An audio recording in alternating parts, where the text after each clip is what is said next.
Hello programmers. इस video में मैं आप लोगों को सिखाऊंगा कि वर्चुअल फंक्शन का कॉन्सेप्ट क्या होता है और किस तरह से हम ओवररिडन वर्चुअल फंक्शंस की हेल्प से रन टाइम के पॉलीमॉर्फिज्म को या लेट बाइंडिंग को अचीव करते हैं। प्रीवियस वीडियो में हम लोगों ने देखा था कि अर्ली बाइंडिंग क्या होती है और उससे प्रीवियस वीडियो में हमने देखा था मेथड ओवरराइडिंग क्या होती है। तो अगर आपको मेथड ओवरराइडिंग या अर्ली बाइंडिंग नहीं पता है तो उन वीडियोस के लिंक मैं कार्ड की फॉर्म में डाल रहा हूँ इस वीडियो पे। आप उन कार्ड्स को फॉलो करके ओवरराइडिंग और अर्ली बाइंडिंग के कॉन्सेप्ट को लर्न कर सकते हैं। तो गाइस आइए स्टार्ट करते हैं हम सीखना कि वर्चुअल फंक्शंस क्या है और कैसे हम बनाते हैं। इस वीडियो में हम लोग कवर अप कर रहे हैं वर्चुअल फंक्शन के कॉन्सेप्ट को। Basically a function which is declared or defined in a base class using the virtual keyword is called virtual function। ऐसा फंक्शन जिसको किसी क्लास के अंदर, बेस क्लास के अंदर बेसिकली हम लोग वर्चुअल कीवर्ड की हेल्प से डिफाइन करते हैं, वो फंक्शन हमारा वर्चुअल फंक्शन कहलाता है। Virtual functions are used to achieve the run time polymorphism और लेट बाइंडिंग। वर्चुअल फंक्शंस का हम यूज करते हैं रन टाइम के पॉलीमॉर्फिज्म या लेट बाइंडिंग को अचीव करने के लिए। In late binding, function call is resolved during run time। Late binding जो है इसमें फंक्शन की कॉल जो है वो रिजॉल्व होती है प्रोग्राम के रन होते समय। कंपाइल होते समय पर फंक्शन की कॉल जब लिंक होती है फंक्शन की डेफिनेशन से, उसको हम बोल रहे थे अर्ली बाइंडिंग। ठीक है ना। इसके जस्ट विपरीत जब फंक्शन की कॉल फंक्शन की डेफिनेशन से प्रोग्राम के एग्जीक्यूशन टाइम पे लिंक होती है तो उसको हम लेट बाइंडिंग बोलते हैं। Therefore, the type of address which is stored in the pointer is determined at runtime and then function call is bind to function definition। इस कारण से पॉइंटर में किस तरह का एड्रेस स्टोर हुआ है ये रन टाइम पे डिटरमाइन किया जाता है और जिस तरह का एड्रेस पॉइंटर में स्टोर्ड है उसके अकॉर्डिंग फंक्शन की कॉल को बाइंड अप किया जाता है फंक्शन की डेफिनेशन के साथ। Pardon me. When a virtual function is overridden and called using the base class pointer, then the function call is resolved at program execution time, unlike a normal overridden function। देखिए हमने previous video में देखा था जब हम base class pointer से किसी ओवररिडन function को कॉल करते हैं, नॉर्मल ओवररिडन फंक्शन को, तो वहां पे अर्ली बाइंडिंग परफॉर्म होती है। दैट मीन्स ये चेक नहीं होता है कि बेस क्लास के पॉइंटर में एड्रेस किस टाइप का है। बेस क्लास में पॉइंटर में किसी भी टाइप का एड्रेस हो, वो हमेशा ओवररिडन फंक्शन की बेस क्लास डेफिनेशन को एक्टिव कर रहा था।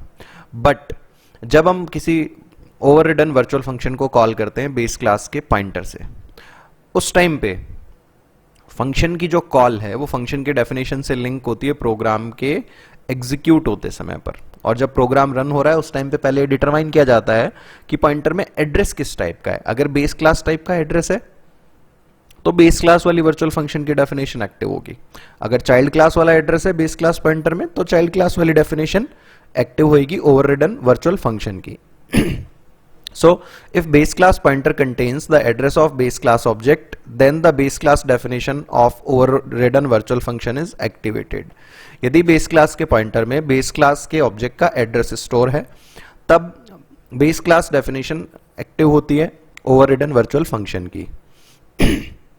If base class pointer contains the address of child class object, then child class definition of overridden virtual function is activated। यानी कि अगर बेस क्लास टाइप के पॉइंटर में चाइल्ड क्लास के ऑब्जेक्ट का एड्रेस स्टोर्ड है तो ओवररिडन वर्चुअल फंक्शन की चाइल्ड क्लास वाली डेफिनेशन एक्टिव होगी। जैसे हमने एक एग्जांपल लिया है, क्लास ए बनाई, इसके पब्लिक पार्ट में एक वॉइड शो फंक्शन बनाया। इसको हमें वर्चुअल बनाना था इसलिए इसके पहले हमने क्या यूज कर लिया, वर्चुअल कीवर्ड। ये सिंपली एक मैसेज प्रिंट करा रहा है, hi I am show of A class. Fine. Now एक क्लास बी बनाई हमने जिसको पब्लिकली इनहेरिट किया ए से, यानी कि जो शो फंक्शन था वो इनहेरिट होकर के बी में आ गया। अब यहां पे हमने क्या करा, ओवरराइड कर दिया किसको, शो फंक्शन को। ओवरराइड करने का मतलब हमने देखा था क्या था, पेरेंट क्लास के फंक्शन को सेम नेम, सेम आर्ग्यूमेंट और सेम रिटर्न टाइप के साथ क्लास में दोबारा से डिफाइन कर देना। केवल डेफिनेशन चेंज होगी, प्रोटोटाइप जो है वो सेम रहेगा। यहाँ पे हमने मैसेज चेंज कर दिया केवल शो फंक्शन में, नमस्ते बी क्लास के शो में आपका स्वागत है। ठीक है, नाउ हमने मेन के अंदर ए टाइप का एक तो पॉइंटर पी बनाया और एक ऑब्जेक्ट ए बना दिया, बी टाइप का एक ऑब्जेक्ट बी बना दिया। पी को हमने एड्रेस एलोकेट किया, या पी में हमने एड्रेस स्टोर कर दिया ए क्लास के ऑब्जेक्ट ओबीजे ए का, और इसके साथ हमने अब शो को कॉल किया। अब चूंकि पी में रन टाइम पे डिटरमाइन होगा पी में एड्रेस किस टाइप का पड़ा है, यहां जब एग्जीक्यूशन टाइम आएगा उस टाइम पे, तो पी में ए टाइप का एड्रेस है तो ये ए क्लास के शो को कॉल करेगा। सिमिलरली नेक्स्ट स्टेटमेंट में हमने क्या किया, पी में बी क्लास के ऑब्जेक्ट का एड्रेस स्टोर कर दिया। अब हम जब पी के साथ में शो कॉल करेंगे तो ये बी क्लास के शो को एक्टिव कर रहा है। अब ऐसा क्यों हो रहा है, प्रीवियस वीडियोस में तो हमने देखा था कि भाई ओवररिडन मेथड को जब पेरेंट क्लास ऑब्जेक्ट से कॉल कर रहे हैं तो हमेशा पेरेंट क्लास वाली डेफिनेशन वो एक्टिव करता है, चाहे उसमें एड्रेस कोई भी स्टोर हो।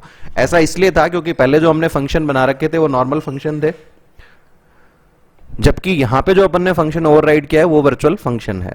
इस वजह से जब यहां पे पी पॉइंटर के अंदर बेस क्लास के ऑब्जेक्ट का एड्रेस पड़ा है, उस टाइम पे जो अपन शो को कॉल कर रहे हैं, चूंकि शो जो था वो वर्चुअल बनाया हुआ है, इस वजह से ये शो की कौन सी डेफिनेशन एक्टिव कर रहा है, पेरेंट क्लास वाली।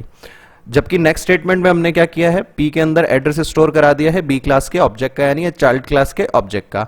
अब ये जो बी क्लास थी इसके अंदर हमने ओवरराइड कर रखा था शो फंक्शन को, और शो बेस क्लास में वर्चुअल था।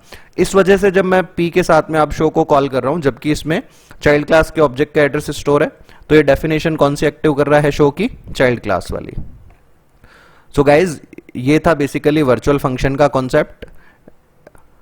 एंड चूंकि यहां पे वर्चुअल फंक्शन को कॉल करने पर जो डेफिनेशन है वो रन टाइम पे लिंक होती है, सॉरी कॉल जो है वो रन टाइम पे लिंक होती है फंक्शन के डेफिनेशन के साथ में, इसलिए इसको लेट बाइंडिंग या डायनेमिक बाइंडिंग भी कहते हैं। सो गाइज अगर आपको ये वीडियो अच्छा लगा और आपको कॉन्सेप्ट समझ में आया तो मैं आपसे रिक्वेस्ट करूंगा कि आप अपने फ्रेंड्स के साथ, जूनियर्स के साथ भी इन वीडियोस को शेयर करें। अगर आपको कोई डाउट है तो आप इस वीडियो पे कमेंट करके अपने डाउट को मुझसे डिस्कस कर सकते हैं, या फिर मेरा व्हाट्सएप नंबर है 7742817777, इस पर भी आप अपने डाउट या क्वेरीज मुझसे शेयर कर सकते हैं। Thank you guys, thanks a lot for watching this video.